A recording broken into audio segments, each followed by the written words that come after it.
بعض نوجوان جب اعتکاف بیٹھتے ہیں اور وہ سگریٹ نوشی کے عادی ہوتے ہیں تو بڑے پریشان ہوتے ہیں، اور اعتکاف کی وجہ سے وہ بہت زیادہ کنفیوز ہوتے ہیں۔ تو آج کی ویڈیو میں آپ کے سامنے ایسے نوجوانوں کا حل آپ کے سامنے پیش کروں گا، اور سگریٹ نوشی کی کہاں تک گنجائش ہے اس کی تفصیلات آپ کی خدمت میں پیش کرنی ہے۔ اس لیے سب سے پہلی گزارش آپ سے یہ ہے کہ ہمارے چینل ذاکر عباسی بیانات کو سبسکرائب کریں۔ ویڈیو اگر آپ کو اچھی لگے تو اسے لائک اور شیئر بھی ضرور کر دیجئے گا۔ تو دیکھیے، اگر کوئی نوجوان ایسا ہے، کوئی معتکف ایسا ہے کہ جو سگریٹ نوشی کا عادی ہے، تو اسے پہلی کوشش تو یہ کرنی چاہیے کہ اعتکاف میں بیٹھنے سے پہلے اپنی اس عادت کو ترک کرے اور سگریٹ نوشی کو ختم کرے۔ لیکن اگر اس کوشش کے باوجود یہ شخص اپنی اس سگریٹ نوشی کی عادت کو ختم نہ کر سکا، اور دوران اعتکاف یعنی افطاری کے بعد سحری ختم ہونے سے پہلے اگر اسے سگریٹ پینی ہے اور سگریٹ نوشی کرنی ہے، تو پھر اس کے لیے آپشن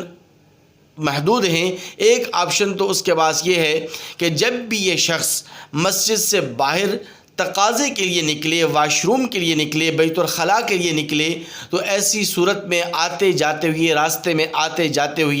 یہ سگریٹ نوشی کر سکتا ہے۔ اس سے اس کے اعتکاف میں کوئی فرق نہیں پڑے گا۔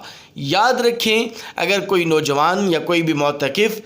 مسجد سے صرف اور صرف سگریٹ نوشی کے لیے نکلے گا تو اس کا اعتکاف فاسد ہو جائے گا، کیونکہ یہ سگریٹ نوشی اس کی حوائج اصلیہ میں سے اور اس کی بنیادی اور اہم ضروریات میں سے نہیں ہے۔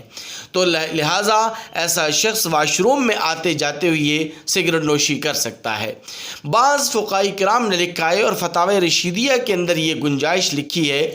کہ اگر کوئی ایسا معتکف کوئی ایسا ہے کہ اگر وہ افطاری کے بعد سحری سے پہلے سگریٹ نوشی نہیں کرتا، اور بار بار اسے یہ تقاضا پیش آتا ہے، بار بار اسے سگریٹ نوشی کی عادت ہے، اور سگریٹ نوشی نہ کرنے کی وجہ سے اگر اس کی طبیعت اور صحت بگڑنے کا شدید خطرہ ہو، تو پھر ایسا شخص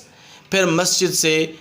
سگریٹ نوشی کے لیے نکل سکتا ہے۔ اس شخص کے لیے گنجائش موجود ہے۔ لیکن جس شخص کی طبیعت میں اتنا انقباض نہ آتا ہو، جس کی طبیعت اتنی زیادہ خراب نہ ہوتی ہو، جس کو اتنا شدید تقاضا نہ ہو، تو وہ صرف اور صرف سگریٹ نوشی کے لیے مسجد سے باہر نہیں نکل سکتا۔ تو اس لیے بہتر افضل صورت تو یہی ہے کہ اعتکاف میں بیٹھنے سے پہلے سگریٹ نوشی کی اس عادت کو ختم کر دیا جائے، اور پھر بھی اگر دوران اعتکاف اس کی حاجت اور ضرورت پیش آ جائے تو واش روم میں آتے اور جاتے ہوئے راستے کے اندر سگریٹ نوشی کر سکتے ہیں۔ لیکن بہرحال فتاوی رشیدیہ کے اندر یہ گنجائش موجود ہے کہ اگر کسی شخص کی طبیعت اتنی زیادہ خراب ہو جائے سگریٹ نوشی نہ کرنے کی وجہ سے، اور سگریٹ نوشی کے تقاضے کی وجہ سے اس کی طبیعت میں بہت زیادہ انقباض پیدا ہو جائے، بہت زیادہ اس کی طبیعت خراب ہو جائے، تو ایسا شخص پھر مسجد سے